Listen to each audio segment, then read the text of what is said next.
प्रिय दर्शकों नमस्कार।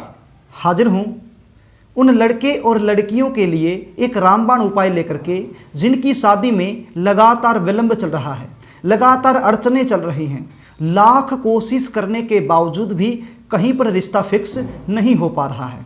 इस प्रश्न को लेकर के मेरे पास बहुत ज़्यादा फ़ोन कॉल्स आते हैं, कमेंट भी आते रहते हैं और पर्सनली रूप से भी बहुत सारे लोग मुझसे आकर के मिलते हैं। और जितने भी लोग मुझसे आकर के मिलते हैं उनमें से लगभग 60% लोगों का यही प्रश्न होता है कि सर हमारे बच्चों की शादी नहीं हो रही है, बच्चों की शादी में लगातार विलंब चल रहा है। भगवान का दिया हुआ हमारे पास सब कुछ है, हमारे बच्चे दिखने में भी सुंदर हैं, जॉब भी कर रहे हैं, अच्छा खासा उनका पैकेज भी है और व्यवसाय भी अच्छा कर रहे हैं, लेकिन शादी नहीं हो पा रही है। रिश्ते आते हैं, बातें चलती हैं, लेकिन कोई भी रिश्ता, कोई भी बात शादी में कन्वर्ट नहीं हो पाती है। और यदि कोई रिश्ता पक्का हो भी जाता है तो एंड में जाकर के कोई न कोई ऐसी बात निकल कर के सामने आती है जिसके चलते रिश्ता टूट जाता है। कभी हमारी तरफ से ना हो जाती है, कभी सामने से ना हो जाती है, या फिर हमें अपने मन मुताबिक कोई अच्छा रिश्ता मिल नहीं रहा है। देखने वाले आएंगे, देख करके चले जाएंगे, लेकिन किसी भी प्रकार का पॉजिटिव रिप्लाई हमें मिल नहीं पा रहा है, या फिर रिश्ते आना बंद हो गए हैं। ऐसा भी सुनने में मुझे आता है कि बच्चे शादी के लिए राजी नहीं होते हैं। पेरेंट्स बच्चों को बोलते हैं कि बेटा रिश्ता आया हुआ है, शादी कर ले, शादी कर ले, लेकिन बच्चे कहते कि मुझे शादी करनी ही नहीं है। तो ऐसे में तो माँ बाप परेशान हो जाते हैं। अब बच्चा शादी के लायक है और माता पिता उसे बोल रहे हैं कि शादी कर ले और रिश्ता भी आया हुआ है, लेकिन बच्चे बोलते हैं कि मुझे नहीं करनी है शादी। तो परेशान हो जाते हैं माता पिता, चिंता में रहना शुरू कर देते हैं कि इस बच्चे का क्या होगा। बच्चों की उम्र लगातार बढ़ती जा रही है, 28 साल के हो जाते हैं, 25 साल के हो जाते हैं, 30 साल के हो जाते हैं, 35 और 38 साल के भी हो जाते हैं, लेकिन कहीं पर रिश्ता फिक्स नहीं हो पा रहा है। तो प्रिय दर्शकों, यदि आपके साथ भी ऐसा ही कुछ हो रहा है, इन सारी समस्याओं से आप भी जूझ रहे हैं, तो ये कार्यक्रम आपके लिए है। इस कार्यक्रम में आप मेरे साथ अंत तक बने रहें, क्योंकि आज मैं एक ऐसा चमत्कारी प्रयोग आपको बताने वाला हूं। ये प्रयोग यदि आप कर देते हैं तो विवाह न होने की जो समस्या आपके जीवन में चल रही है, इस समस्या से आपको छुटकारा मिलेगा और जल्द से जल्द विवाह के योग बनेंगे। प्रिय दर्शकों, ये उपाय कोई भी कर सकता है। माता पिता भी कर सकते हैं, बच्चे खुद भी कर सकते हैं, बहन भी कर सकती है, भाई भी कर सकता है, भाभी भी कर सकती है, कोई भी कर सकता है। क्योंकि मेरे पास अक्सर कमेंट आते रहते हैं कि सर ये उपाय बहन कर सकती है, ये उपाय भाभी कर सकती है क्या? तो ये उपाय कोई भी कर सकता है। विशेषकर माता पिता यदि ये उपाय करें तो बहुत अच्छा रिजल्ट मिलता है, और यदि बच्चे खुद करें तो ऐसी तो बात ही नहीं है। तो प्रिय दर्शकों, ये उपाय करना है जन्माष्टमी के दिन। देखिए, अब की बार जन्माष्टमी का जो पर्व है वो 2 दिन मनाया जाएगा, 18 तारीख को और 19 तारीख को। यदि आप समर्थ हैं और व्रत रखते हैं तो आपको 18 तारीख को व्रत रखना चाहिए, और यदि आप वैष्णव हैं और व्रत रखते हैं तो आपको फिर 19 तारीख को व्रत रखना चाहिए। और रही बात इस उपाय की, तो ये उपाय तो आपको 19 तारीख को ही करना है। तो प्रिय दर्शकों, 19 तारीख को शुक्रवार है, उसी दिन ये उपाय आपने करना है। प्रिय दर्शकों, आपसे एक छोटी सी शिकायत करना चाहूँगा। आप वीडियो को देख लेते हैं और उपाय भी कर लेते हैं और इसका लाभ भी आपको मिल जाता है, लेकिन चैनल को सब्सक्राइब करना भूल जाते हैं, वीडियो को लाइक करना भी भूल जाते हैं। यदि आप चैनल को सब्सक्राइब करें तो हमें खुशी मिलती है, हमें पता चलता है कि आपने चैनल को सब्सक्राइब किया है और हमने जो उपाय आपको बताया है वो आपको बहुत ही अच्छा लगा है, ऐसा हम महसूस करते हैं। यदि आप चैनल को सब्सक्राइब करते हैं तो आपका कोई खर्चा नहीं लगता है, ये बिल्कुल निःशुल्क होता है। लेकिन यदि ऐसा कर देते हैं तो हमारा मनोबल बढ़ जाता है, हमें खुशी होती है कि हम जो उपाय दे रहे हैं वो आप लोगों को पसंद आ रहे हैं। ये कोई बोलने की बात नहीं है कि मैं बोल रहा हूँ, आप सुन रहे हैं और आगे निकल जाएं। आप चैनल को सब्सक्राइब कर लीजिए, कोई भी पैसा नहीं लगेगा, बिल्कुल निःशुल्क होता है, बल्कि इसका आपको लाभ ही मिलेगा। कभी भी मैं नई वीडियो डालूंगा तो उसका नोटिफिकेशन सबसे पहले आपको मिल जाएगा और वो वीडियो आप देख सकते हैं। यदि आपको पसंद आए तो ठीक है, यदि नहीं पसंद आए तो इग्नोर कर देना, लेकिन सब्सक्राइब करने में तो कोई पैसा नहीं लगता। तो अभी तक यदि आपने चैनल को सब्सक्राइब नहीं किया है तो प्लीज़ सब्सक्राइब कर लीजिए और वीडियो को भी लाइक कर दीजिए। अब आप उपाय सुन लीजिए।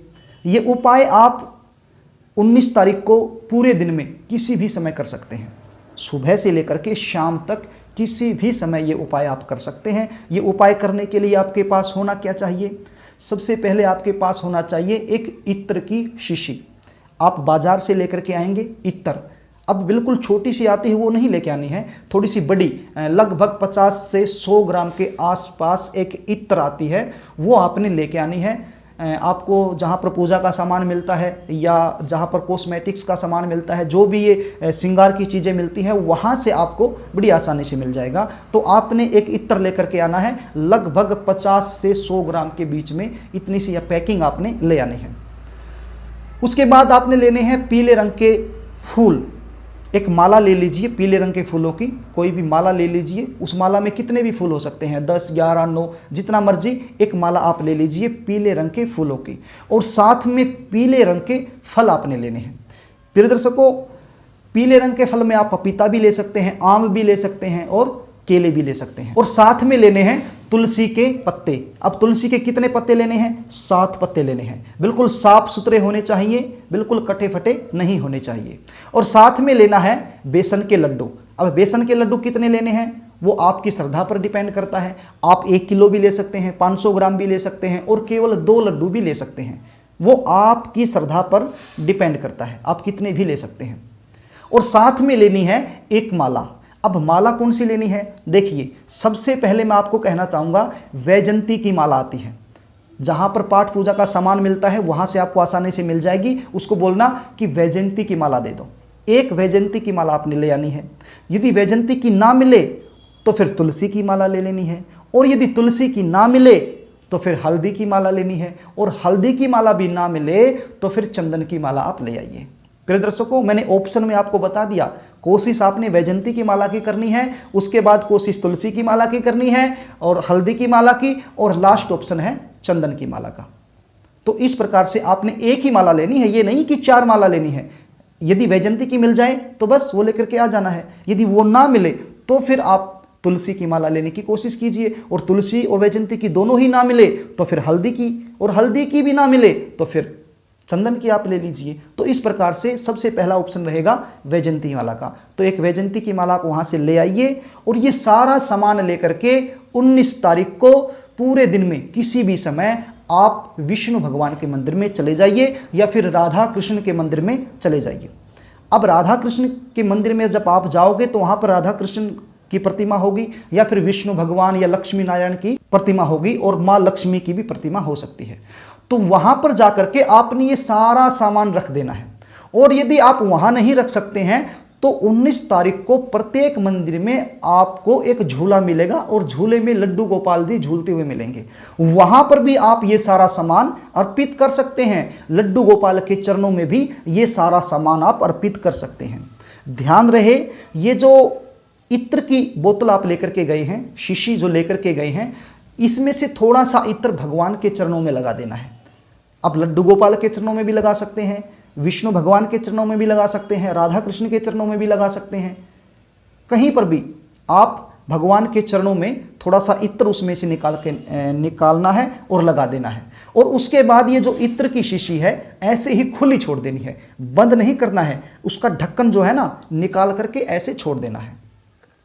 इतना सब करने के बाद मंदिर में वहीं पर बैठ करके एक मंत्र जाप करना है इस वैजंती माला की सहायता से। जो वैजंती माला आप लेकर के गए हैं, इस वैजंती माला से एक माला आपने जाप करना है।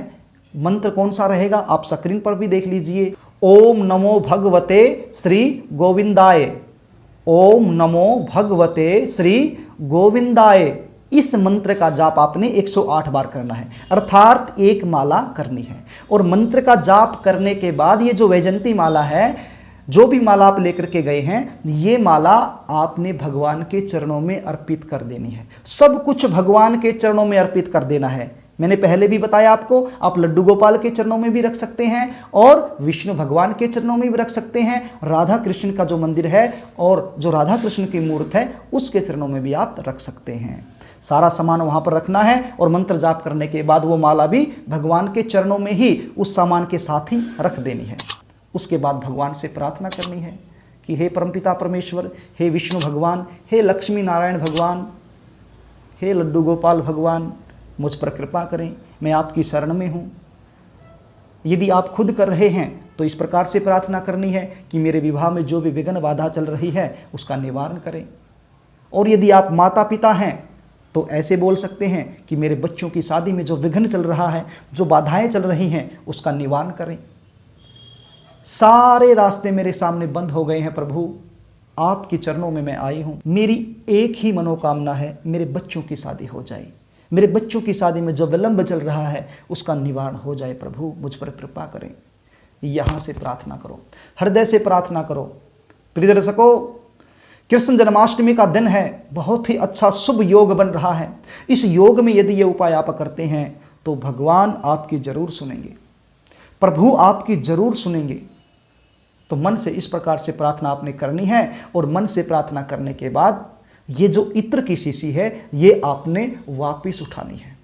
ध्यान दीजिए, ये जो इत्र की शीशी आपने रखी है इसको आपने वापस उठाना है और अपने साथ लेकर के अपने घर आना है और अपने बच्चे को इसको दे देना है। बच्चा हर रोज, चाहे वो लड़का हो चाहे वो लड़की हो, हर रोज अपने कपड़ों पर इस इत्र को लगाए थोड़ा थोड़ा। अब समस्या यहां पर एक और बनेगी, जिसके बच्चे घर पे नहीं रहते हैं, कहीं बाहर जॉब करते हैं, विदेश में रहते हैं, प्रदेश में रहते हैं, तो वो क्या करें?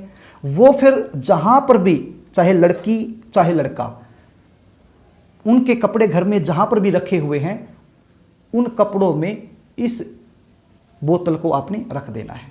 जो इत्र है इसको आपने रख देना है और ढक्कन बंद करके रखना है। जब भी आपका बेटा बेटी 1 हफ्ते में या 1 महीने में या 2 महीने में घर आए तब उसको दे देना है और जब वो वापस जाए जॉब पर तो अपने साथ लेके जाए। तो इस प्रकार से आपने करना है प्रिय दर्शकों। और यदि आपके बच्चे घर में ही रहते हैं तो फिर तो कोई समस्या नहीं है, बच्चों को दे देना है, हर रोज अपने कपड़ों पर थोड़ा थोड़ा लगाएं। अब ये 6 महीने चले या 2 महीने चले या 1 महीना चले, जैसा भी चले, हर रोज थोड़ा थोड़ा लगाना है। ये नहीं है कि बहुत ज़्यादा लगाना है, बिल्कुल नामात्र थोड़ा सा लगाना है। तो थोड़ा सा इत्र भी 6 महीने चल सकता है। तो हर रोज ये इत्र आप लगाइए तो विवाह के जल्द से जल्द योग बनेंगे। कितनी भी बड़ी बाधा आपके बच्चों की शादी में आ रही है वो दूर हो जाएगी। तो प्रिय दर्शकों, बड़ा ही आसान उपाय है, इससे आसान उपाय नहीं हो सकता है। और आशा करता हूं ये उपाय आपको समझ में आ गया होगा और आप अपने बच्चों के लिए जरूर करेंगे। तो प्रिय दर्शकों, यदि फिर भी कोई बात समझ में ना आए तो कमेंट बॉक्स के सहारे आप मुझसे पूछ सकते हैं, मैं रिप्लाई देने की पूरी कोशिश करूंगा। प्रिय दर्शकों, कृष्ण जन्माष्टमी का दिन है, कमेंट बॉक्स में जय श्री कृष्णा लिखना ना भूलें। सभी ने कमेंट बॉक्स में जय श्री कृष्णा लिखना है। प्रिय दर्शकों, ये काम आपने जरूर करना है। यदि आप अपने जीवन में किसी भी प्रकार की समस्या से जूझ रहे हैं, परेशान हैं, दुखी हैं, आप अपने बच्चों की जन्म कुंडली का विश्लेषण मुझसे करवाना चाहते हैं, जानना चाहते हैं कि विवाह न होने का मुख्य कारण क्या बन रहा है, कौन से ग्रह की वजह से ये समस्या बनी हुई है और क्या इसका निवारण बनता है, तो आप स्क्रीन पर दिए गए व्हाट्सएप नंबर पर अपने बेटे की डिटेल लिख कर मेरे पास व्हाट्सएप कर सकते हैं। मैं सहायता करने की पूरी कोशिश करूंगा। या फिर किसी और समस्या से आप जूझ रहे हैं, विवाह को छोड़ करके किसी और समस्या से भी आप परेशान हो सकते हैं। व्यापार को लेकर के हो सकते हैं, स्वास्थ्य को लेकर के हो सकते हैं, नौकरी को लेकर के हो सकते हैं, गृह कलेश को लेकर के हो सकते हैं। किसी भी प्रकार की समस्या आपके जीवन में चल रही है और उसका आप निदान चाहते हैं, ज्योतिषीय समाधान चाहते हैं, तो भी आप स्क्रीन पर दिए गए व्हाट्सएप नंबर पर अपनी समस्या टाइप करके मेरे पास भेज सकते हैं। मैं पूरी कोशिश करूंगा आपकी सहायता करने की। तो प्रिय दर्शकों, यदि कार्यक्रम आपको अच्छा लगे तो वीडियो को लाइक करना, शेयर करना एवं कमेंट करना। आज के लिए बस इतना ही, कल फिर मिलेंगे, तब तक के लिए नमस्कार।